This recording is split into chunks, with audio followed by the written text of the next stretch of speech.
All right, I think we're live. My name is Jamie J, CEO and founder of Bottleneck Distant Assistance, where we help stop the bottleneck in your business, but that's not why we are here today.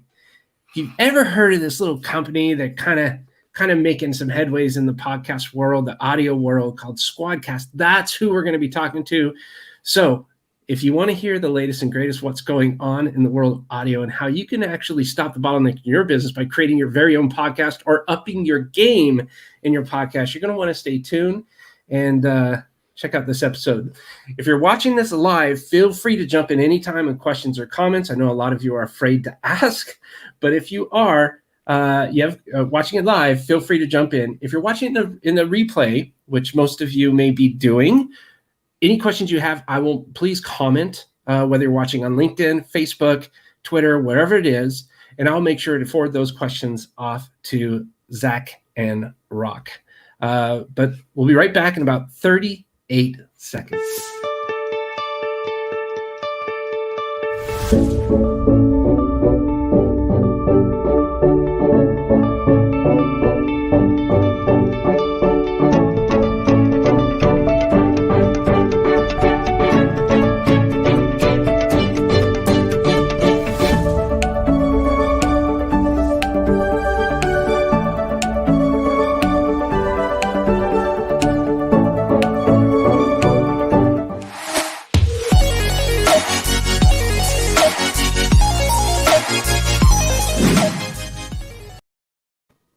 All right, we are live with Bottleneck right now. My name is Jamie J. I'm the CEO and founder of Bottleneck Distant Assistance, where we help stop the bottleneck in your business. And like I said in the pre-introduction, that's not what we're here to talk about today. We are here to talk to two amazing individuals. We're here to talk with Rock Felder and Zach Marino. They're co-founder of SquadCast Studios and co-founder, CEO, and CTO of SquadCast Studios. We're going to be talking about remote content production with SquadCast.fm. If you haven't heard of it, I'm glad you're tuning in now because you need to hear about this amazing company. And how and why should you listen to Zach and Rock, and how can they help you stop the bottleneck in your business? Let me tell you. As podcasting and remote work both explode in popularity, so does the need for quality remote content production. SquadCast is a Saas remote recording platform that empowers podcasters capturing quality audio and video conversations their listeners love. With SquadCast, there are no audio syncing issues, no lost recordings, and no worries for remote guests, simplifying post-production and collaboration. Amen. SquadCast patent-pending cloud-based technology is essential for podcasters producing multiple shows. Launched in 2017, as a matter of fact, that's about when I met both Rock and Zach at a podcast convention. SquadCast has customers in 120 plus countries. Among those are marquee brands such as Microsoft, Spotify, ESPN, NPR, iHeartRadio, Swisher, and Shopify. SquadCast is headquartered in Oakland, California. So without any further ado, please allow me to introduce you to Rock and Zach. How are you guys? Hey, JV. Thank you. Yeah, doing great. I'm so pumped to have you guys on here. And I got to say, you guys have just blown the doors wide open on this amazing company. I remember when we first met you, I was like, what are you trying to do? What is that? I had no idea. And for you to have the vision, 4 years ago now, to kind of do this then, I now get it. Like, you were way ahead of the curve. And so I just want to say, Zach, maybe we can start with you. If you want to quickly introduce yourself and tell us a little bit of background, and then we'll jump to Rock and we'll get into a pretty cool conversation. Well, thank you. That was a super, you honored us with that intro. And yeah, my background, I think you did a great job. And, we, of course, help a lot of podcasters. We're grateful to do so. And in addition to that, I have a background in of course, podcasting, but also just like audio and video production. I'm a software engineer. I've written a book on software engineering, taught software engineering, and went to art school before that and had kind of an amateur painting career. So I love a lot of different things. And I also love space, fun fact, outside of that. And nice. And and Rock is my good friend, longtime friend, and we met in high school, way before any of the work that we do together now. So I'll let you introduce yourself, Rock. Well, Yeah, there you go, and Rock. yeah, thank you, Zach and Jamie. So my name is Rock Felder. My background is in accounting and finance. I've always been interested in being a business person and kind of working my way up the corporate pyramid, so to speak. But and after college, I was working at an accounting firm, and it was a great first experience to get my business acumen up and just really get to hone my craft, is like dealing with different clients and businesses and learning them inside and out. But I always had this ambition to do something more entrepreneurial, be at the ground level, creating something. It was never about being my own boss and not being able to like take orders from others. It was more so being on like a team environment where everyone's got their position to play, kind of like a sports team, but they're all working together for some common goal. That was always something that was super interesting to me. And so when Zach, like he said, we've known each other since high school, but we went our separate ways as far as like career paths and whatnot, but I always saw him set similarly ambitious goals for himself and just to continue to succeed. And so when he approached me about the idea to start a business called SquadCast, and that was in podcasting, and it was riding this wave that we saw podcasting eventually being more generally mainstream, but also seeing remote work being another wave that we were going to ride, it just seemed like a no-brainer to me and something easy to get excited about. I was already a big fan and listener to podcasting. So I'm really glad that he asked me to be his partner. I'm really glad that I said yes. And like, yeah, it's incredible timing for us. I like to say that we forecasted the future, but we could have never expected it to end up the way it did, where, we're riding all these waves, and it's just a great time to be in audio. It's a great time to be a content creator. It's a great time to be a podcaster. So really excited that we are helping podcasters create their content and get their voices out there. Well, I have to say thank you, because a lot of people are coming in the podcast world and saying, "Oh my gosh, can I even start a podcast anymore? Am I going to get lost and all that stuff?" And oh my gosh, how many blogs are out there versus podcasts, right? So like, there's some room there to grow, and I just really appreciate it. And by the way, Rock, I just can't picture you working as an accountant. I have a hard time putting that together. My parents felt similarly. They were like, "You're what? Yeah, a CPA?" And it's like, well, I want to know how money works, even if I don't have any. If I know how it works, I figured I'd be better off. Well, good for you, man. Yeah, that's fantastic. I can't even spell math. Like I am something. And so good for you. It's an important thing to have. Yeah, I really love this field of podcasting, live stream, whatever we can do. But the last two podcasts I've been on, the host has been a SquadCast. Excellent. There's David Schreiner-Kahn and Gabe Nelson both. And it's just been a pleasant experience, so much better. I used to do it on Zoom and things like that, and man, the quality is just insane. So I guess, Zach, first question for you is, what have you seen? What has been the biggest change since you guys have started in 2017 that you've kind of had to switch your direction on? Well, I think there's a lot of lessons learned. I mean, Rock and I are both first-time founders. We didn't set out to start a technology company. We set out to do a science fiction audio drama as a creative side project because we were big fans of podcasting, and basically pivoted once we found this challenge that other podcasters had and we had ourselves, and being a distributed team of like recording quality content remotely. And it just seemed like it should have been a solved problem, and we kept doing our homework and just kept coming up empty-handed. So that's really where it gave us pause, and we spotted this opportunity of like, I wonder if other people want higher quality too. For podcasting to continue its journey of professionalization, that seemed like a prerequisite that we could build something new and empower people to have a similar experience to like Skype or Zoom or whatever came before SquadCast, but just to essentially walk away with higher quality, source quality content that gives you a bunch of creative potential in post-production. And along that journey, like quality was obvious to us on day one. That was like, okay, let's optimize for that. Everything else will kind of flow from there. That's our primary constraint.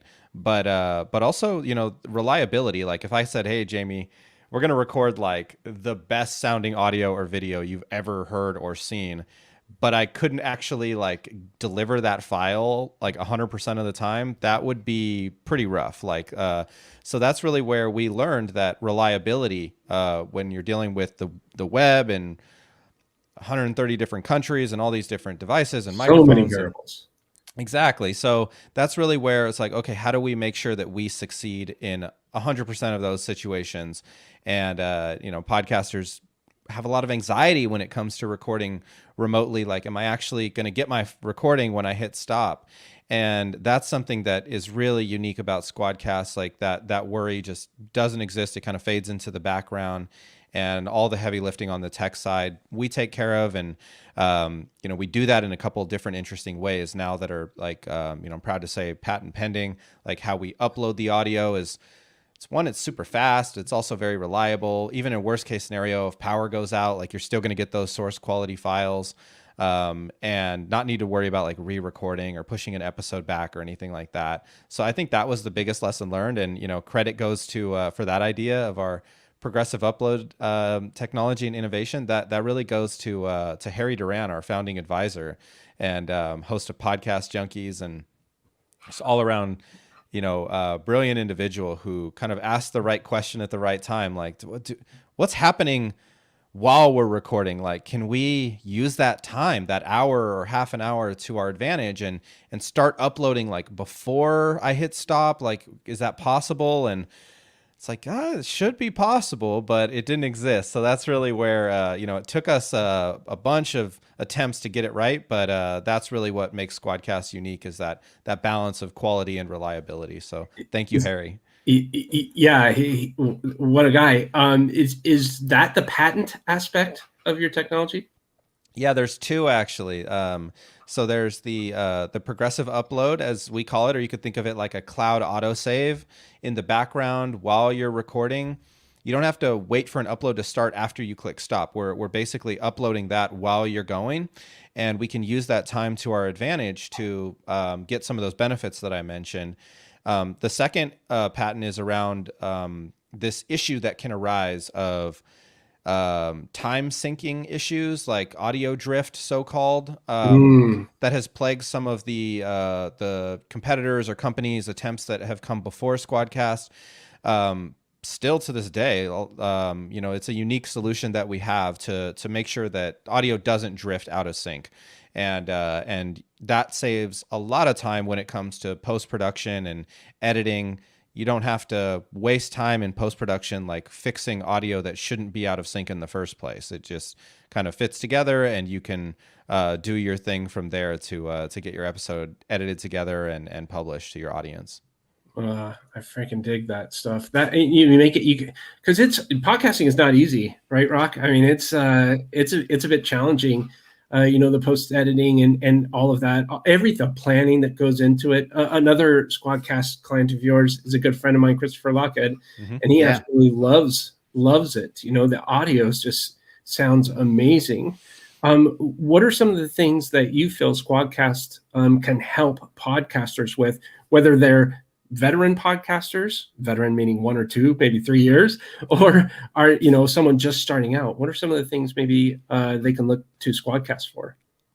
Yeah, so you're absolutely right, Jamie, that podcasting is not easy. It doesn't necessarily need to be complicated. That's one of the things that we encourage podcasters not to do, is that don't overcomplicate it. But we do sympathize that there's so many jobs to be done in podcasting, so many hats to be worn. Zach and I frequently talk about how starting a podcast is very similar to starting a business, where, you got an idea and a lot of passion and ambition. Maybe you got a team, maybe not, but like there's generally a lot of jobs to be done, a lot of hats to be worn, and it can be quite overwhelming. And just being a podcaster, you are a content creator. Creating content is your job. And so tools like SquadCast are really to take care of all the heavy lifting, with our focus specifically being on helping you and your guests look and sound your best when recording a conversation remotely. We want to make it super easy and super seamless, so that you don't have to worry about the technology or how are these files being recorded, or is it going to sound good with the end result. We take care of all of that stuff, making sure that you are having that conversation with confidence, and that you and your guest, all you have to worry about is having a great conversation. And yes, there's plenty of other steps that are part of the show production. There's like a pre-recording. So there's like some pre-interview planning and scheduling and stuff like that. And so, but then there's also the post-production side of things where SquadCast kind of sits right in the middle. And so we just try to take care of all that anxiety and worry and uncertainty, frankly, when it comes to recording a conversation remotely. And so that's where a lot of those features that Zach mentioned or some of those patents that we've developed come from. It's all about like taking the worry out of recording a show remotely. Because although we will admit there are some advantages to being in the same room, we don't think that everybody has that option. And with the internet being where it is now, we just figured, well, this should allow for all of the conversations that want to happen have happened. Distance doesn't need to be an obstacle, and you don't have to sacrifice quality to connect and record remotely. Yeah, fantastic. So I was listening to two things while you were talking. I was listening to you, and I was also sitting here in amazement. Like you mentioned earlier, ambition and passion. You guys are amazing. You like where this thing is going. It's gonna like, I mean, you're going to be on the cover of Forbes magazine one day or something. How? Oh man, thank you. I mean, it's incredible what you guys have done. Aaron Rexler has a question. He says, "What are your strategies to grow a podcast audience and how to monetize a podcast?" Any one of you want to take that question? Yeah, I could jump on this first. I think it's really a really timely question and really exciting because historically, the main way that folks have tried to monetize their podcast is through ads. And I don't have necessarily anything against that, but I don't like that podcasters only have one option to monetize. There are more than that, but that's been like the top one. And it's really not going to work for every show and every situation. And, you know, on a personal level, like, is that something that you want to incorporate into your show? But there's other ways, such as like selling products like merchandise or any other kind of related products that would be a good fit that you can kind of use your podcast to spread the word about. And there's also subscriptions, which is very exciting because Apple Podcasts and Spotify and there's, places like Patreon that are really helping creators monetize on their content through a subscription. You need to be pretty strategic about that. I don't think like coming out with a subscription podcast right out the gate is probably the best approach. I think a lot of your best and most valuable content should probably be the most generally available as possible. So having some free stuff that is available, but then having some other exclusive stuff for your really like passionate, rabid fans. And then one of the things that I think is honestly underutilized, because with podcasting, what I love about it is there's a lot of control that you, the creator, have. Like in some ways, it's a disadvantage of podcasting being so decentralized that there's no like central authority power in podcasting the way that it is for like YouTube creators. However, like, depending on these different revenue streams, such as Apple Podcasts for subscriptions or Spotify, like you're in their ecosystem, you're kind of playing by their rules. So one of the things that I don't think is talked about or promoted enough is like building up your email list, having a website, like stuff that like you own, that's your centralized location for all the followers and fans of your show. And we mean show in a much broader sense than just podcast. Like a podcast may be part or the main entree of your show, so to speak, but podcasters are doing so many other things. And so really having that like central hub and location to connect and continue to cultivate those relationships with your audience is something that I highly recommend. So email and just having a website. Yeah, owning your assets. I've always been a big fan of owning your assets. Is a huge, huge, huge differentiator. And you're Totally. right. You guys know, I'll bring up Lockhead again, but Lockhead, he went down. I think it was the episode just released, and Golden State Warrior, I can't remember his name. They just won the championship, and he interviewed him. Oh my goodness gracious! I can't. Anyway, I feel like I should know this too because I'm a big fan of both of his podcasts. Yeah, I want to say Draymond, but I don't think it's him. No, it was Steph Curry. Iguodala. Okay. Yeah, he's a big Andre. He's like Andre, a investor and stuff. Yeah. Mm-hmm. So he was on Lockhead's show. Apple something happened. We couldn't get through. And this was during the holidays. And it was Iguodala. He put it out on he pinned his tweet for that episode. Wow. It went out. All the magazines covered it. Like, it was a big deal. And that's Apple, rough. We don't know what happened. It just dropped. No way. We couldn't get customer support. You know how dealing with, but the holidays even, it was down for like 3 or 4 weeks and then finally popped back up. I mean, can you imagine having Andre tweet out your episode with him to all of his followers and then it's not available on Apple? And it was just like, and we tried to get him to say, hey, could you please change it to, his website and all that stuff. So that's redirect. That's another point too, is it's good to be on Apple and all that stuff, right? But you want to make sure that when you do that, maybe put the link to your website where they can go and see the audio, so you kind of have more control. Do you have anything with? Actually, Zach, I'll probably get this next question to you from Aaron because he liked that answer. Thoughts? There's the growth strategy part of that too. I think. Let's touch on that real quick. The best way to grow your podcast, like a lot of marketing is like. Of podcast episodes, you're essentially talking to your already subscribers, your already listeners, right? So the question specifically is growth. So that means new people. So you got to get your podcast in front of new people. The best way you can do that is through collaborating with other podcasters. And this is one of the things that I personally love about the podcast community is how collaborative it is. Like, if you look at any category within Apple Podcasts or whatever you like to listen, like the top 10 shows, it's very, very likely that the creators will have collaborated with each other, interviewed each other, recommended guests to each other. And that's because there's a similar like demographic that is listening to those different shows. You're getting in front of new listeners by collaborating with another creator. That may seem kind of counterintuitive, but we've seen this work over and over. We love being guests on other people's podcasts, like we are here today with you, Jamie. And this is us kind of walking that walk. The other part is that I'll share is just asking your listeners, listening to your listeners.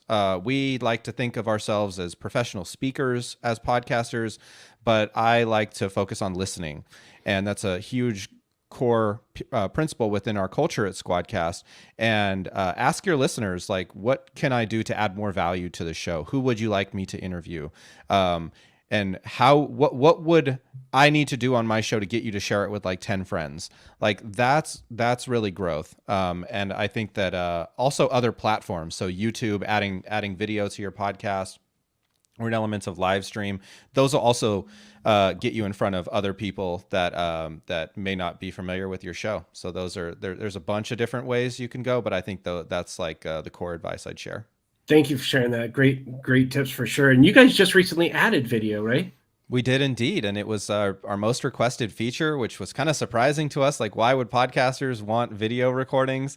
But I think it's exactly to your question, Aaron. Like, it's growth opportunities of that same time investment, that same content created. You walk away with just more possibilities of that's where Rock mentioned a show with like a capital S, like having video as an element of your show. You probably already have like Instagram as an element of your show. So thinking of that and extrapolating it out like the whole episode, or I think the Lex Friedman podcast does a fantastic job of like editing the full like 3-hour conversation into like 5-minute clips that are topical and publishing those. And you can start to think of it as like a funnel, right? Where not everybody's going to have 3 hours to invest in your long form content.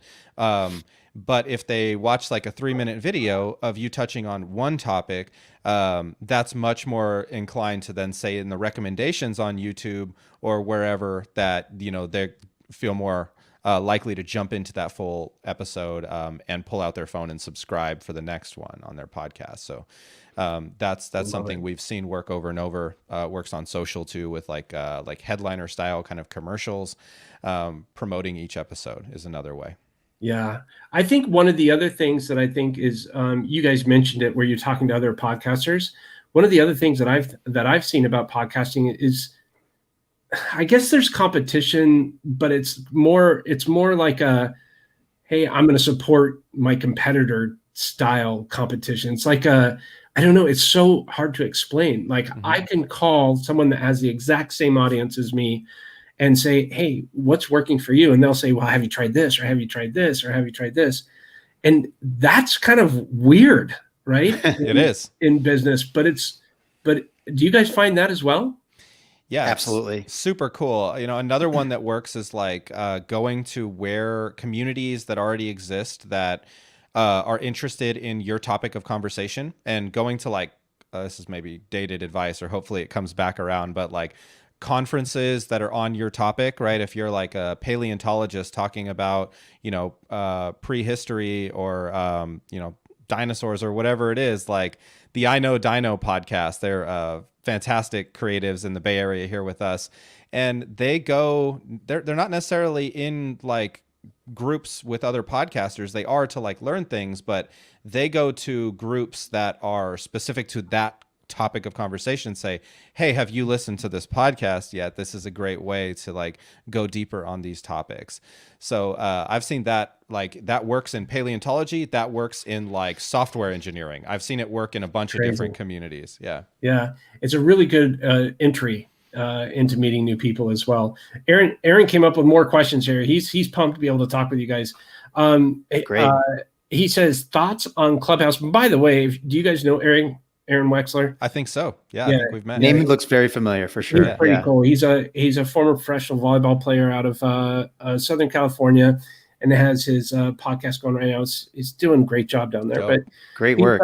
He's thoughts on Clubhouse as a podcast promotion tool.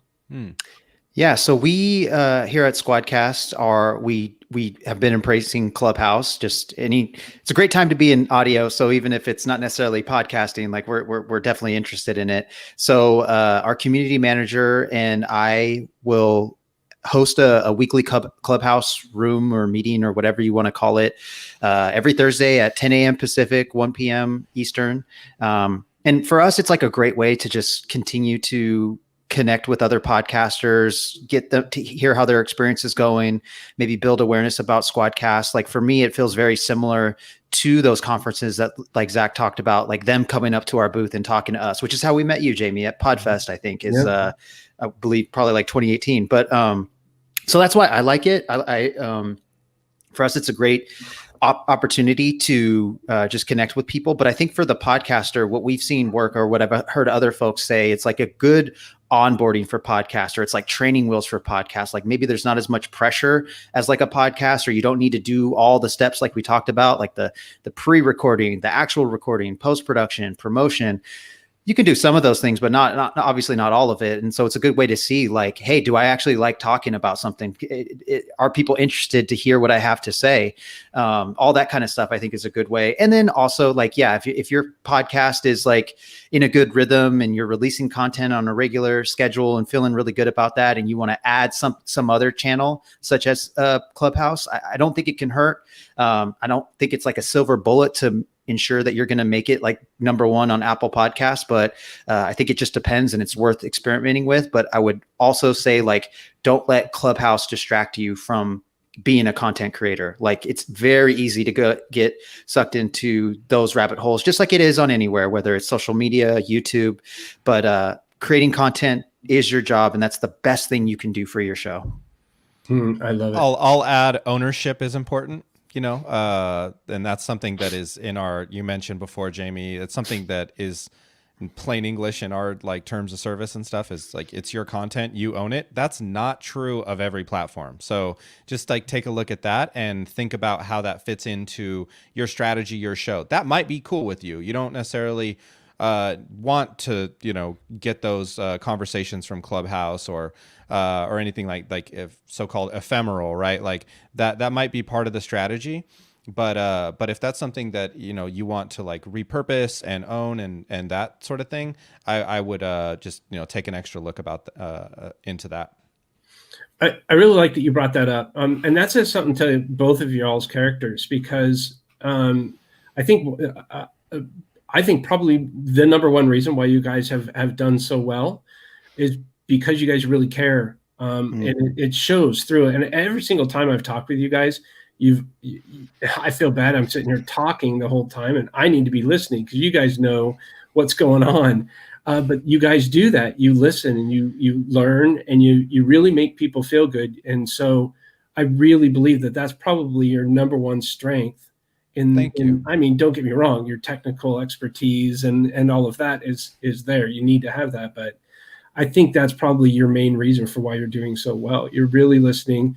You probably get tons of ideas. You don't implement against all of them, but the ones that you really feel are you're hearing over and over again, you're doing. So I just wanted to kind of say that because you guys deserve kudos for that. And I don't know if you hear it enough. Thank you so much. Well, thank you. It means a lot. I wish I could say when people ask what's the difference between you and competitor X, and I wish I could just say, we care more, man. There's so much passion and love for podcasting and just, and what we're doing in remote recording. But, it's better that other people say it than us. So thank you for that recognition. It does mean a lot. 'Cause that's one of the things that I think is unique about us, and something that's totally within our control is our passion and our ambition and tenacity and sense of urgency to help podcasters out. Yeah. Yeah. You guys are fantastic. So I promised we would do 20 to 30 minutes. We just hit the 30-minute mark. I think we're having fun. Yeah. This is fantastic. What's the best way for people to reach out and get in touch with you guys? Definitely SquadCast.fm. We follow all the advice that we've been sharing with you. So that's the hub for our story. You can find a bunch of resources. Hell, even if you're not a SquadCast customer, we can help you be a better podcaster. We have a bunch of resources for that, and videos and our podcasts and all of those things. So connect with us on social as well. We're big fans and contributors and love the podcast community. If you're on the fence about starting a podcast, I personally was like, oh, what if podcasters, I don't have any street cred I'm not a podcaster yet. That was misplaced. The podcast community is super welcoming and open to helping get more and more people into the community.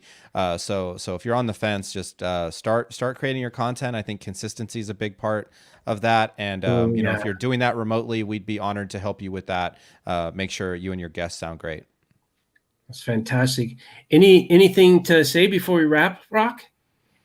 Yeah, well, I think this show is all about removing the bottlenecks in our business and processes, and it's something that we've certainly had to do as a bootstrapped self-finance business. So we don't have all the money in the world to throw at problems. So we have to be perhaps a little bit more creative with some of the strategies that we implement. But I think one of the best things that we could do to really have grown our business was to seek help, get great team members, partners. We can't do every job, even though Zach and I have really done almost every job at SquadCast, whether it's customer support or marketing or, the software development. That's more Zach than me, or even the accounting. I'm a CPA, my background's in accounting, but it got to a point where it's I need to help with this because that's what's best for the business. And so we have folks that handle all our accounting for us, just like we have folks helping us out with customer support. So it's great that we started there. And in some ways, Zach is actually the best person to provide customer support because no one knows the product like him, even though that's becoming less so true over time, which is great. But he can't do it. That's not where his time is best served. So finding individuals that could do it, that could bring that same level of passion, enthusiasm, and ambition has been instrumental for growing our business and removing the bottlenecks. Getting out of the way is the biggest thing. Doing something as if it's the last time you're ever going to do it. Right. Yeah, that's exactly. Yes. I love that. Well, Aaron wanted to chime in one more time. He said, love these guys. I want to interview them too. Thank you, Aaron. That'd be super cool. Let's line that up. Thank you. Well, I wanted to say thanks. Is there anything else you wanted to add, Zach, before we wrap? We're just grateful for you, man, and grateful for the contribution that you have for podcasting. And we have members of our team that are in collaboration with Bottleneck, and that's super awesome from our perspective, and just a win-win, like Rock said, getting out of our own way and growing and lifting other people up. That is part of the team. So our strategy and really, you've been a force for good in that, a force of nature. So thank you so much, Jamie. Well, thank you. And right back at you guys. You guys are fantastic. Do you guys have just a second while I go ahead and wrap up here? Absolutely. Real quick. Okay, Anything. I'll be real quick. I just want to say thank you to Rock and Zach. These guys are amazing. Seriously, if you're on the fence about starting your podcast, reach out to them and ask them some questions. They are a wealth of knowledge, and their platform, SquadCast.fm, go check it out. It's insane. It is fantastic. I've been podcasting for a little over 7 years now, almost 8 years now. Well, holy cow. Yes. 7 years, 8 years now. Yes. And their audio, their platform is absolutely amazing. And that says a lot. I've been on a lot of shows. So I highly recommend reaching out to them. And you can go and visit squadcast.fm to learn more. We have recently launched live with Bottleneck TV. We call it Bottleneck TV. So you can go to bottleneck.online/BTV and you'll get some of our latest episodes, some of the coolest episodes. And if you actually go to YouTube, you can see hundreds of episodes we've done over the course of the time. And coming soon is Renee Murata, where she's the CEO of CEO Essence. And we're going to be discussing a new paradigm for leadership on Tuesday, May 4th. It's already May at 2 p.m. Central. So stay tuned for that. It's coming out soon. Thank you so much to Rock and Zach of SquadCast.fm. Go check them out today, and we'll talk to you soon. Remember, create your own ripple.